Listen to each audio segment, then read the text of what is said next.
Hello everyone and welcome back to the lore of Mabinogi. In this installment we'll be diving into the third generation and the conclusion of Mabinogi's first chapter. As we continue our journey through the world of Aaron, I want to remind everyone that this series is told from the perspective of a human Militian. We're also following the order of the Korean release schedule, so there will be areas and characters I will not mention as they're technically not present yet in the story. I will do my best to pronounce everything as accurately as possible, as a lot of the terms, names, and locations used in this game are in Gaelic. With that out of the way, I'm your local lore geek Wow, and let's proceed with Chapter 1, Generation 3, Dark Nights. One night a few weeks after the events of the previous generation, Morgan appears in your dreams like she has several times before, warning you that the seals that separate Aaron from the other world are breaking, and that Keel's army will invade soon. She tells you to inform Tarlac of this development, and to protect your world. Well, that's one way to get up out of bed, ASAP. Time to put on your snow cloak and go save the world, Militian! Heading north of Tir Tranel, you find Tarlac at the Druid's altar. You quickly inform him of what Morgan told you, and he'll quickly deduce that if Keel's army is about to invade Aaron, the Fomorians must have found a way to destroy the goddess statues, which are the seals that separate the two worlds. He'll then use his druid magic to evaluate what is happening around Ulad, and quickly relay that the goddess statue in Bari Dungeon has been destroyed, and that he can sense great fear and distress echoing out from the other world. He'll tell you to head to Bari Dungeon and enter the other world to locate the source of the distress, so that the pair of you can get some insight to what Keel's plans are. When you head into Bari Dungeon, you'll quickly find yourself before a destroyed goddess statue. An ominous sight, as symbolically, it means the goddess isn't watching over anything that happens within this dungeon. Elsewhere, Ruri dreams of a moment from his childhood. He's eavesdropping on his father as he speaks with Ezra's about choosing Rian as the heir of Main Maha. Ezra's is shocked that the Lord was choosing his second son as heir and not his firstborn. But the Lord states that an entirely different destiny awaits Ruri, that if Ruri was to become Lord, he would only bring misfortune to everyone. Ezra asks if this is because of the contract, and the Lord sighs, expressing his regret that his child would have to pay for his sins. The young Rui only quietly questions why before the memory fades. He wakes to Triona trying to wake him. He was apparently having a nightmare, and thus Triona was worried about him. She asks him if he is nervous about the ritual soon approaching, and Ruri shrugs it off. She then asks him about his father, and Ruri quickly tells her to return to bed and rest up. Having navigated through the depths of Bari Dungeon, you find the entrance to the other world that you ventured through once before. This time, the desolate landscape you explore looks similar to Bangor. As you explore the ghost town, you soon hear someone fretting just outside town. As you near the area where you expect to see the dragon ruins, all you find is a large hole in the ground, and a kobold freaking out about the goddess statues breaking, and screaming at the top of his lungs. Maha is coming. Flee as the red goddess draws nigh, and soon the world will burn. The kobold then scurries away in terror, saying he saw nothing. Elsewhere in the depths of one of the dungeons, Rui, clad in dark knight armor, stands before an army with a special sword now in hand. While Rui adjusts his glove, he reflects on a conversation he had with Morgant. Morgan had given him the sword, saying that it would guide him to immense power. To Ruri's surprise, the sword was Fagra, the holy sword that the legendary Knight of Light Luglavda once used in the war against the Fomorians. Ruri confesses that Lug was his inspiration to become a paladin, that he, like so many other hopeful warriors, sought to live a life of a hero and be remembered just like Lug. He then asks Morgant if he is Lug. Morgan states that he disowned that name long ago, and tells Ruri to never call him that. He is only the Dark Lord Morgant now.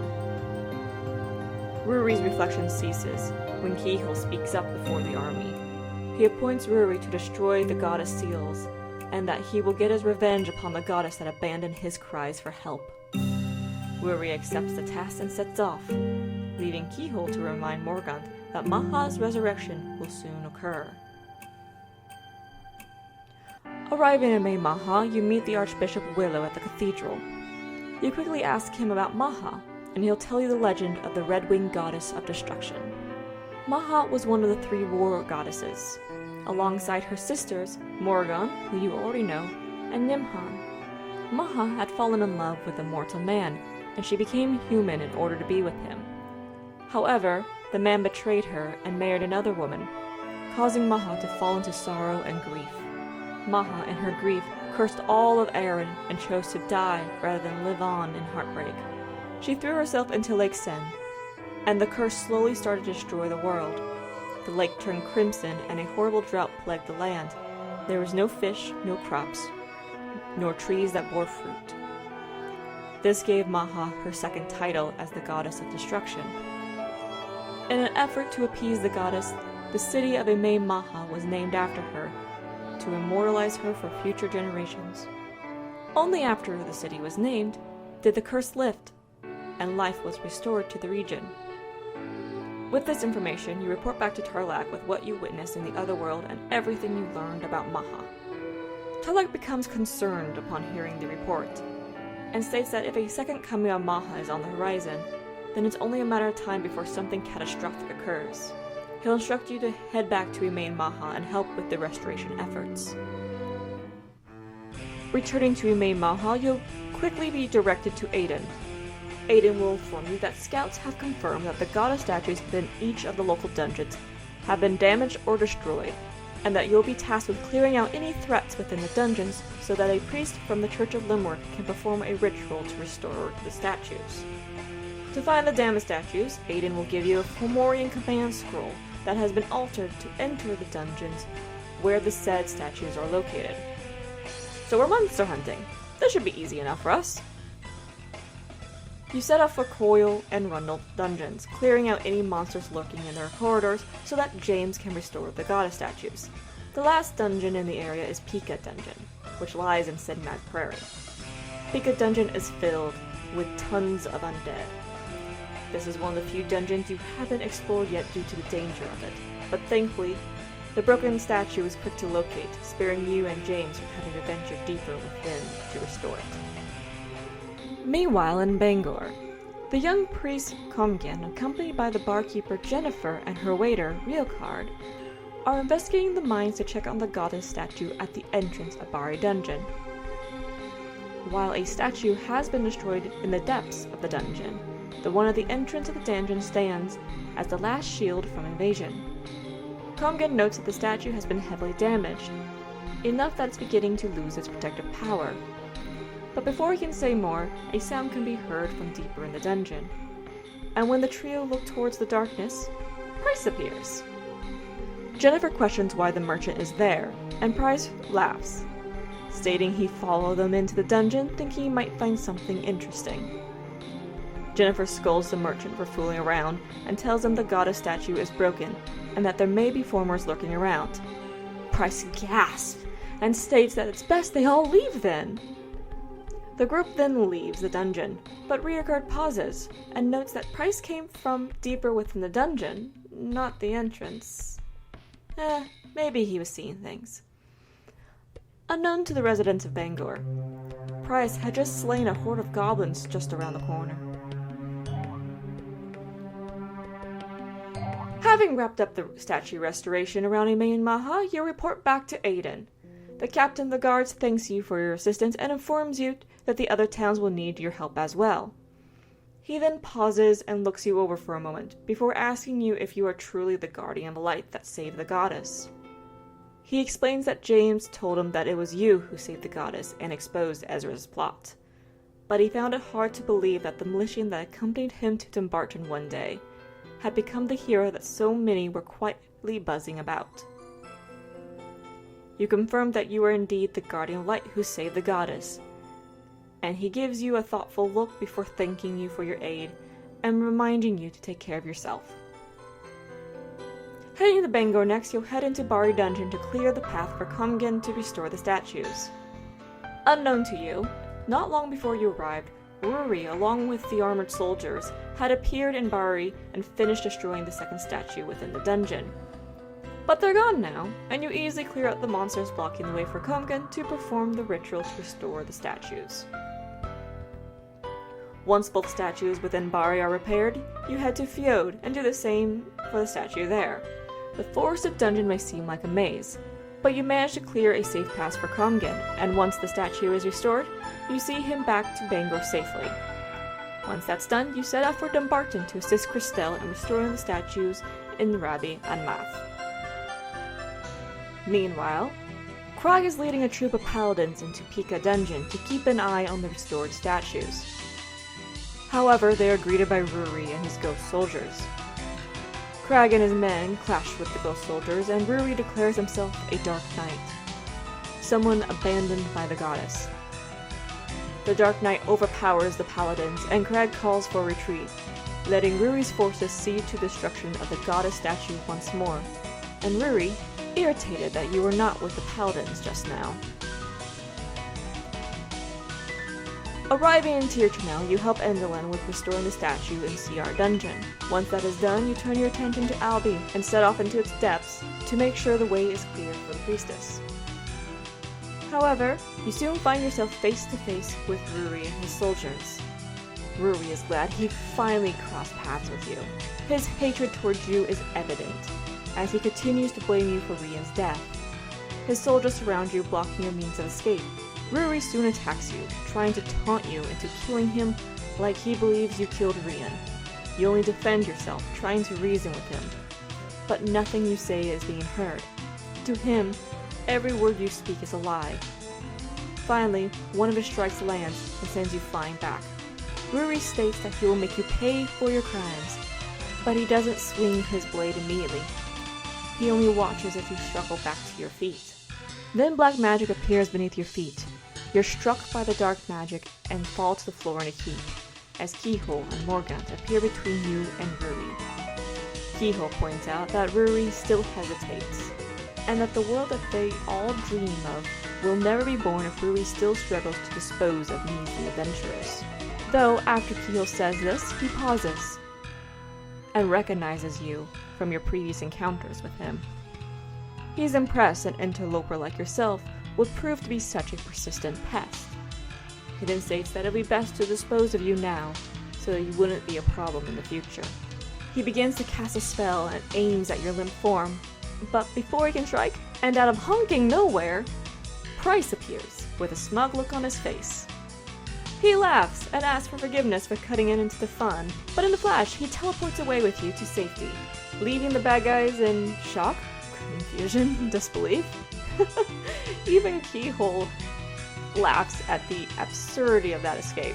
Keyhole then turns to Ruri and tells him that their goal isn't to chase petty vendettas, but to wage war and lay waste to the human world. He states that the humans are already restoring the statues, and that it's Ruri's job to delay the statue's restoration long enough for Triona to awaken as Maha. After Maha awakens, then Ruri can lead the Dortra Finhan, the Army of Darkness, to raise the human world and get the revenge he seeks. Keyhole then states that Morgan has already fallen into the new trap that he has laid for her, and that Ruri just needs to do as he's told. The god vanishes, and the two Dark Knights leave the dungeon. Thanks to Price's interference, you're not dead yet. He helps patch you up, commenting that he owes you a lot for saving him from Ezra's and her golem months prior. He mentions that the army with the redhead is called the Dortra Finha, but he doesn't know much more than that. He'll then tell you that the captain of the guard in Ymain Maha has been fretting over you, and you should probably go speak to him before you run up north to speak to your druid friend. When you return to Ymain Maha, you meet with Aiden. He'll be happy to see you're safe and ask if you were harmed. When you explain to him what transpired, he'll let out an exasperated sigh. He'll state that he believes that no lone individual can single-handedly save the world, even if that individual is the guardian of light like yourself. He scolds you for having a mindset that you can shoulder all that burden alone, and is worried that sooner or later you will burn out and fall into ruin. You thank Auden for his concern, and head back north to speak with Tarlak about the army. Tarlak will explain that the Dortra Finhan refers to Maha's Army of Darkness. that the soldiers are all vested with her power, but what controls them is not the ones empowered by Maha, but by a fallen knight of light, a dark knight, such as Morgant, or Ruri. You finally tell Tarlac that Ruri is alive, and that he has become a Dark Knight. Tarlac is horrified by this revelation, but he quickly asks if you know if Mari is possibly alive too. You inform that Mari is now, and you finally come clean with everything you learned and experienced about the other two. After listening to you, Tarlac will ask for some time to process everything. So yeah, let's give him a little bit of space. After some time, Tarlac will state that when he and his friends fell facing the Dark Lord, he never made an effort to find out what became of them, and used his magically impaired body to rationalize his inaction. He asks if you can help him see now, just so he can see his friend with his own eyes and know she's safe, and to tell her that he's sorry he couldn't save her. You agree to help, and hurry back to town to see if Duncan has any ideas on how the two can meet. Obviously, you'll have to tell him what you told Tarlac, and inform him that Ruri is alive. Thankfully, he doesn't give you a scolding for revealing Mari's secret to Tarlac. Duncan states that Now is a transcendent being that dwells in a different realm than the mortals of Erin. She can't directly interact with people in Erin, but it is possible for Tarlac and Now to meet with a spirit potion, which would allow Tarlac to see spirits and other divine entities, such as Now, for a short time. Thankfully, Duncan happens to have a spirit potion on hand, and gives it to you to pass on to Tarlac. Before you run off, Duncan stops you, saying there's something else that you should know. He heard that the Lord of Emain Maha had passed some time ago, so now he feels like he can freely speak about a matter that he couldn't before.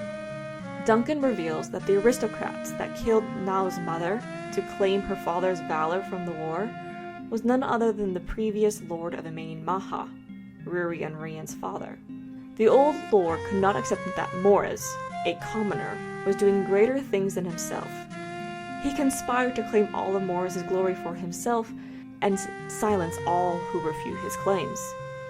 Duncan was always fearful that if word reached the Lord's ears that he was aware of what transpired, that the small village of Tiertrenel likely wouldn't escape unscathed from the old Lord's ear.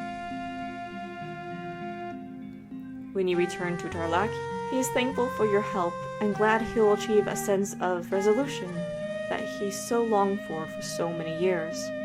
You part ways with him so he can handle things at his own pace. And as you return to town, an owl swoops by, dropping you a letter from the priest James, asking you to come to Emain Maha immediately. Hustling back to Emain Maha, you find James waiting for you outside the cathedral. He'll quickly explain that he spoke with Price, and after hearing the ex-paladin mention the Army of Darkness, and overhearing you talk with Willow about Maha a few days prior, that he decided to start looking through old records and found something that he believes you should know. Maha has already been resurrected, that she is the very child that Radir unknowingly kidnapped under Ezra's orders years ago that led to the tragedy of Emain Maha. James came to his conclusion that the child was Maha's reincarnation because not long afterwards the Dark Lord and his forces attacked Emain Maha in response, killing many people all over a single Fomorian child. The only logical answer is that this child is Maha reincarnated. However, she has yet to awaken as a god. James believes her awakening can be halted if the child is brought to the church away from the Fomorians, or by destroying whatever implements are needed to induce the awakening, if such a thing exists. After a moment of thinking, you realize you actually know someone who has become a god. No! You rush back to Tiertrenel to talk to Duncan about it. The village chief will state that for someone to ascend to divinity, they require a catalyst known as Ancient Wisdom. Bouncing back to James, you mention the Ancient Wisdom to him. He's familiar with the term because he read about it in Ezra's notes regarding Tabartis. The Ancient Wisdom is known as Liafel, and the giant gold-infused golem that you defeated was the guardian of it. James theorizes that Ezra sought to control the golem to gain Leophal for herself, and thus ascend into godhood. Well, that'll explain her sudden leap in logic of taking over Emain and suddenly taking over the world. Since Tabartus is destroyed, then Leophal is likely in the hands of the Fomorians already. James implores you to find where Leophal is, and if you can, destroy it. Oh boy, how do we find that? Well, thankfully, the Goblin Muro has a means of assisting you. However, that goblin requests that you find him a certain Fomorian scroll, and suggests asking someone who collects scrolls from soldiers or adventurers. Well, you don't have any other leads, so let's see if Aiden can help. You approach Aiden and ask if he has come across a Fomorian scroll that seems different from the rest. Aiden states that he might have an odd scroll, but then he questions why you're interested in it. You tell him that you're trying to prevent the awakening of Maha, and Aiden seems apprehensive for a moment. But he eventually gives you the odd scroll in question. He states that he'll entrust you with the scroll, but wants you to promise him one thing. You've already shouldered a lot of risk and gone through a lot of trouble to restore the goddess statues. But from this point on, Aiden wants you to think hard about whether or not to accept a task or favor that someone just asks of you. He expresses that he is worried about you, and as he mentioned before, he is worried you'll end up burned out or worse. When you give the scroll to Muro, he'll give you the pass to where Leophal is hidden in exchange. However, the pass is ripped in two and can't be used to enter any dungeon in its current state. When you ask Muro if he doesn't have a ripped one, he'll say that that's all he has. But he does state that a druid can repair it. But he doesn't know any druids, so we're on our own for that. Well, good thing we know Tarlac. Returning to the snowy pass where Tarlac lurks, he'll be surprised to see the ripped pass in your hands. After a quick explanation about what Leophal is and why you need to get there ASAP, Tarlac will take the pass and start working on restoring it. In the meanwhile, he'll tell you to find an anti-Former rope, as he suspects the Leophal will be guarded by many powerful Fomorians, and while you might be the guardian of the light, you're not unstoppable. An anti-Former robe is a magical robe that makes the one wearing it unrecognizable to Fomorians, allowing one to move around somewhat freely amongst Fomorians without them immediately recognizing you as human. Having one might help you search the dungeon more safely and avoid conflict. Tarlac will recommend you ask the Royal Guard Captain in Emain Maha if he has a spare cloak, and probably by the time you return, the pass will be restored. Wait, Aiden has one? I feel like we're taking a lot of items from this dude. When you return to Emain Maha and pester Aiden again, he'll ask you why you're after an anti-Former robe now, and upon explanation, he'll give you a blank look. Through a hollow laugh, he'll comment that his advice has clearly gone in one ear and out the other. Aiden will then tell you that he will not permit you to go on this mission without proof that you actually thought things through, and have someone else vouching for you. Wait, really? For your dad? Oh, come on. Whatever. Let's see if Tarlac can help us out with this hiccup. Returning to Tarlac, he's still working on restoring the pass and wasn't expecting you so soon. When you explain the situation to him, he'll be surprised to hear that the captain of the guard would stop you. But after a moment of consideration, Tarlac seems to have realized something. He doesn't elaborate what came to mind, but he quickly writes up a report, recounting your previous adventures and Tarlac's own opinion about you to give to Aiden. Tarlac will state that he believes you are a special chosen one, someone who has the blessing of Morgan Anal, and is someone different from himself and Aiden. You're a Militian, someone far more resilient than a Twilight Anon. He'll also include the plan the pair of you have devised for searching for the Leophal, and why you need the anti-Former robe. Returning to Aiden again, you'll give him the records from Tarlac. Aiden will look over the records and take his time reading over every entry. Once he's done, he'll state he already knew you were different, but he doesn't like that your argument is that you're from a different world, so you won't die. But he will concede and give you the anti-Former robe. You rush back to Tarlac, who has finished repairing the former scroll. The pass. He'll wish you luck and state that the main priority is to destroy Leofau, to halt the reawakening. With both pass and robe in hand, you set out for the depths of Mari Dungeon once more, and venture into the other world. Elsewhere, Ruri and Triana pass each other in a corridor, as they go about their own business. Ruri pauses and asks if Triana is aware of what is about to happen, and if she's scared. She says yes, and that she knows it's going to be a painful experience, and that she will be consumed by Maha and become a different person. But she accepts that it is her fate, and she won't question it. Her response angers Ruri, who says she can't possibly accept that fate. He'll then tell her that his father was a lord, and he placed all of his efforts into the Mad Turn Wars. He stopped acting like Ruri was even around, despite Ruri doing everything he could do to please his father. When he overheard that his fate was already set in stone, did Ruri start to chase after a different destiny? He wanted to beat the destiny his father created for him, and live his life how he wished to live. Ruri rambles on for a moment and realizes he got carried away. Triana then reassures him that she's alright and leaves him in the corridor, unable to tell him that she's developed feelings for him, and wishes that she could be the lady in his life.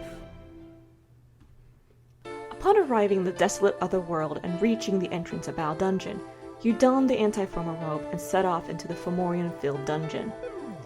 Many of the Fomorians within this dungeon are much stronger than those you've encountered before, and there's so many of them. You're thankful Tarlac had you get the anti-former robe now, as you're able to walk right past everyone and reach the lower levels of the dungeon without any issue. Eventually you come upon a large room with an odd altar with a circular stone floating in the middle of it. This has to be Leofau. As you run up to this seemingly unguarded structure, you manage to get one good hit on it and break it. A moment later, several of the ghost armors that usually accompany the Dark Knights appear around you. Yeah, maybe you shouldn't have just charged ahead that quick. Morgant appears, finding it humorous that you had come and decided to target Leofau. He asks if you were hoping that you would prevent the summoning of Chrome Crotch. Wait, what? Chrome Crotch? Where did we hear that name before? Before, as well as Chrome Crotch to Wrath Castle, and is the reason for Morgant's sacrifice. And what is Chrome Crotch? In Wrath Castle? Where is that? Ah, that's where. Morgant then informs you that what you just destroyed wasn't Leofau, but a seal that protects the petrified dragon. He calls for you to be seized, and like before, you're overwhelmed by the Dark Knight soldiers. But right before it seems like you're up a creek again, a blast of magic knocks back the soldiers, and Christelle stands before you. Morgant immediately recognizes Christelle, referring to her as a traitor. But Christelle simply greets him and states that he can't have you. And before Morgant or his soldiers can react, she teleports the pair of you away to safety, leaving Morgant irritated that you were whisked away for a second time now. Christelle takes you back to Nabarch and tends to your injuries while you tell her about what transpired. You mention Chrome Crutch, and she suggests you go to the Dragon Ruins in Garish Hills and speak to Seamus about the dragon. She also states that she was prompted to find you because Aiden came by and asked her if you had returned yet, and that the captain of the guard seemed very concerned about you. Oh dear. Well, you head to Garish Hills first on your way to Emain Maha. You find Seamus working away on excavating the dragon statue and inquire about Chrome Crutch. According to him, long ago people used to serve the dragons. Chrome Crutch was a dragon that would appear and destroy everything in its path. The dragon statue was built to offer sacrifices to appease the dragon and prevent destruction. According to records, there were two ways to summon a dragon. One was to awaken the slumbering dragon through the statue. The other was for a person to make a contract with the dragon and offer up a promised sacrifice. Seamus states that despite his team's investigations, summoning a dragon through the statue seems truly impossible, and no one knows how to create a contract with a dragon or what the sacrifice is supposed to be. After parting ways with Seamus, you return to Emain Maha to meet with Aiden. He's relieved to see you in one piece and admits that he felt guilty for underestimating you before. Let's be honest, we've been kinda dumb so far. He states he wants to support you however he can, and he then gives you a ring to make a protection charm. Protection charms were originally created by the Druids to protect the wearer from harm. In its current state, it is just a ring, but Aiden will tell you to take it to Stuart, who can make it into a proper protection charm. When you go to Stuart at the TheBadger school, the magic teacher will express that he's a little envious of you because someone thinks so highly of you that they want to protect you. He'll complete the protection charm and state that you should go thank the special someone who gave you the ring away. Oh my god. I played this generation over 12 years ago, and I completely missed that the guy was alluding that Aiden or Evan possibly had a crush on our character here. Oh. Hey yo, we have a ship? Shush you. Okay, let's move on. When you return to Aiden and mention what Stuart said, he'll become flustered and state that he just wanted to do something to help you stay safe. Nothing more. He'll then inform you that the ring is important to him, and once you stop the resurrection of Maha, that you have to return it to him. Aw, we don't get to keep the engagement ring, charm. And he makes it a point that you have to walk up and place it in his hand. A very clear way of saying, come back alive. That night, you have another dream of Morrigan. She'll inform you that she is currently blocking the path between Aaron and the other world, but Kihul is attempting to seal her away again. She fears that if she is sealed and Kihul successfully reawakens Maha, there will be no stopping Maha from destroying Aaron. You inform Tarlak of Morgan's warning, and he'll tell you to prioritize destroying Leah Fell and prevent Crumcrotch and Maha's return, while he will look for Morgan and stop Kihul from sealing her away. You quickly take off to Bangor and head into the depths of Bari dungeon to enter the other world once more. Without hesitation, you venture into the formidable Val dungeon, now knowing what to expect. Soon, you arrive in the large room where Leah Fell stands, as well as the petrified dragon beneath the grates on the floor. Before you stands Morgant and Ruri, clearly awaiting your arrival. Ruri will quickly engage you in combat. Both Dark Knights prove formidable, and it becomes quite clear that Morgant had let you won when you first encountered him in Albi. At some point, you're knocked back hard enough that you collide with the wall, stunning you long enough that Morgant walks up and raises his blade to strike you down. But before his sword swings down, magic swarms under the Dark Knight's feet and knocks him away from you. Looking up, you see that Tarlak has appeared with Nao beside him. Ruri is shocked to see Tarlak, and he even recognizes Nao as Mari. Tarlak questions Ruri on why he's with the Fomorians, then asks him to come back with them. But the flabbergasted redhead is conflicted and not sure how to respond. Before the friends can communicate clearly with each other, Kihul appears, with Triona at Leah Fal. Kihul scolds Ruri for his hesitation and points out that you were the one who killed his brother. He orders Ruri to eliminate everyone who stands in their way. Tarlak quickly interjects, saying that Kihul is doing the exact same thing that Ezra's had done. That Triona is going to be sacrificed for Maha and the dragon, and that Triona will end up just like Rian. This catches Ruri's attention, as Tarlak's argument finally got the pieces to click into place that Ezra's was the one who killed Rian, and not you. Kihul then aims a magical attack at Tarlak and Nao. The druid quickly creates a barrier and blocks the attack.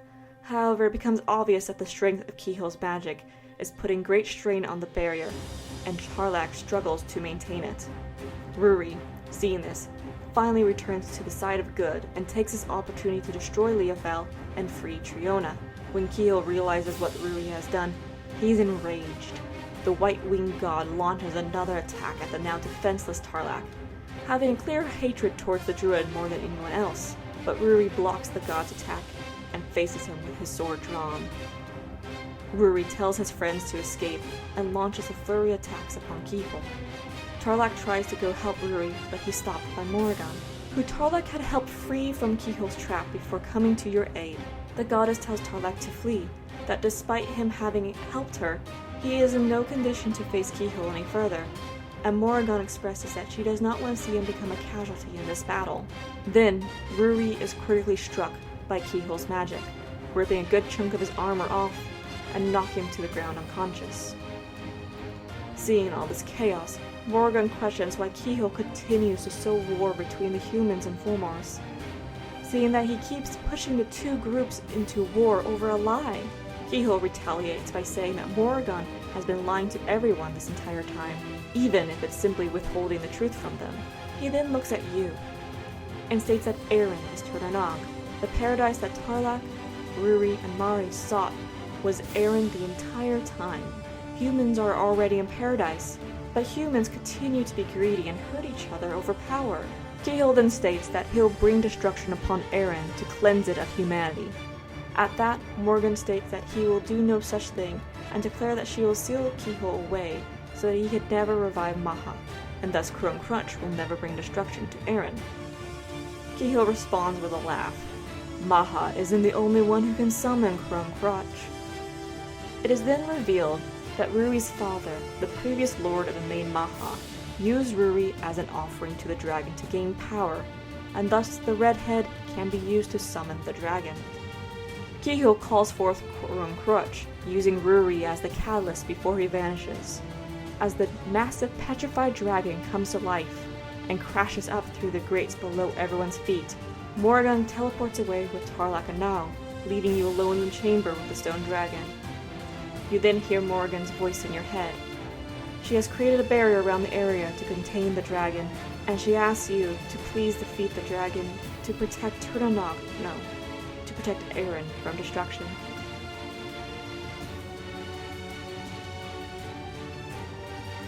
With great effort, you defeat the stone dragon. It crumbles to the ground, and you're allowed to catch your breath and feel at ease within the accursed dungeon. That is, until you see a real dragon, a scaly blue dragon, appear from thin air and land before you. Oh god, there's another one. You quickly fumble with your weapon to brace yourself for round 2, but to your surprise, the dragon asks why you called upon it. Huh?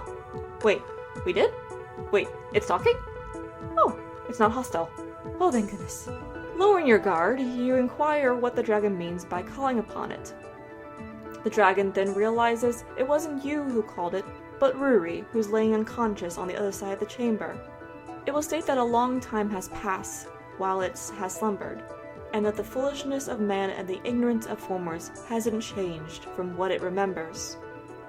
However, it will commend you under mettle and conviction to defeat the stone dragon of its likeness. Thus, your name is one worthy to be known. You tell the dragon your name, and it comments that you stand for this world, yet apart from it. You have become a symbol of hope, yet within your heart dwells confusion due to the bickering gods. That the paradise you and others sought isn't the paradise of yore, but the land that you have come to call home. The dragon will caution you about the greed that is the source of all conflict, and then it will state that Ruri is bound to it, and thus it will take Ruri with him. But not to fear. Ruri will not be harmed. As it goes to leave, picking up Ruri's slumbering form, it will say to love, cherish, and care for both those who are like yourself and those who are different. That your actions will shape the world moving forward. The next time the dragon is called, it hopes to see a far different Turnanog before it. The dragon vanishes with Ruri, and you are left to return to Eren alone. But as you make your way out of the dungeon, you spot Morgan and Triona leaving the scene. Morgan will take notice to you, but he will not be hostile. A piece of his helmet had broken off due to Tarlak's attack, exposing a part of his indifferent face. He'll comment that for some reason, he can't see what the future holds for you, but he will give you some advice. What men call light and darkness are just two different names for the same thing, and as so long as God sees it fit to intervene in the name of goodness and justice, the two of you will surely meet again. He leaves with Triona in tow, leaving you to return home, bringing a close to not just the generation, but to the first chapter of Mabinogi. Before I hit the credits, I need to address a few things.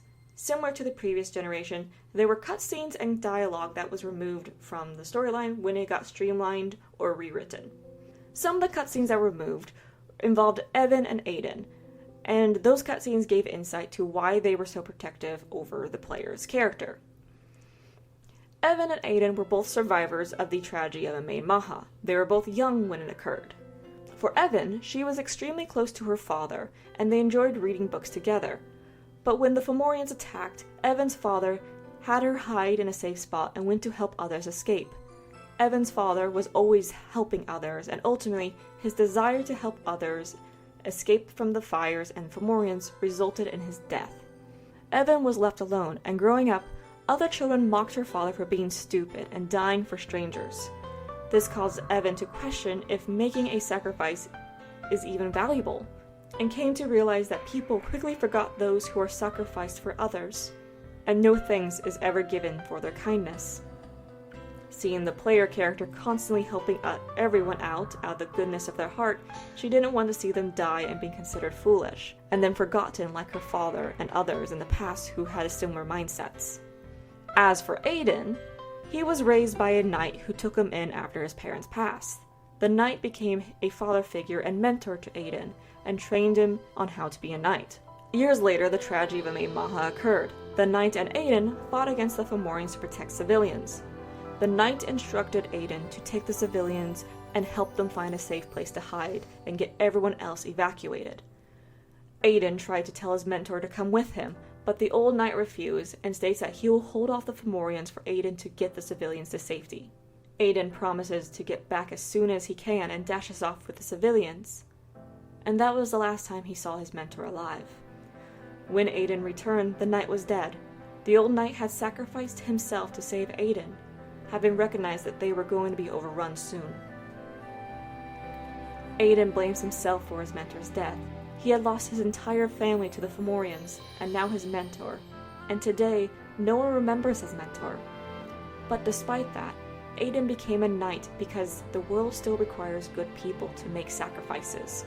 He doesn't fear being the sacrifice for others, and he hates seeing others younger than himself with families unlike him, sacrificing their lives on a whim, only to be forgotten not long after. Both NPCs recognize the player is going down a dangerous route, and wants to warn and help them avoid meeting a tragic end. Instead of just providing items and letting the player go on their merry way, they question the player, warned them, and finally gave him a protection charm as a means and promise for their safe return. Speaking of the protection charm, another cutscene and chunk of dialogue we got removed was the final quest of this generation, where the player would return the charm to Aiden or Evan, depending on the player's gender. Originally, the player would return to their respective NPC, and upon returning the charm, the NPC would express their happiness that you were not only returned alive, but also successful.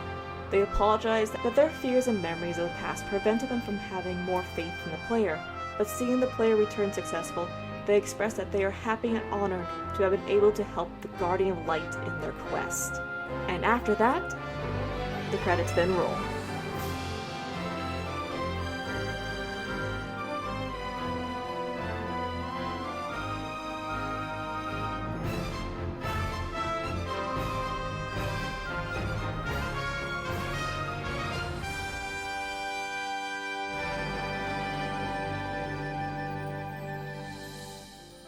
Thank you all so much for watching, and oh my gosh, Chapter 1, Generation 3, Dark Knight is officially done. Big thank yous to my fellow lore geeks Soll and Kethlenda, who helped me with the scripts, and to my friends TheBadger, Reni, and Fianna for helping me with filming cutscenes and other visual silliness.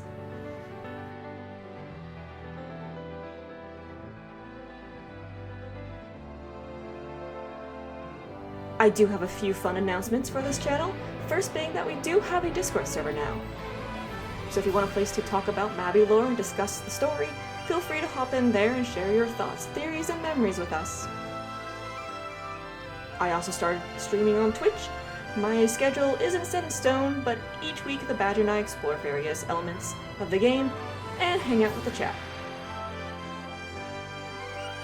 With all that said, thank you all again for watching, and I'll see you all at the docks to set off on a new adventure in Chapter 2. Love you!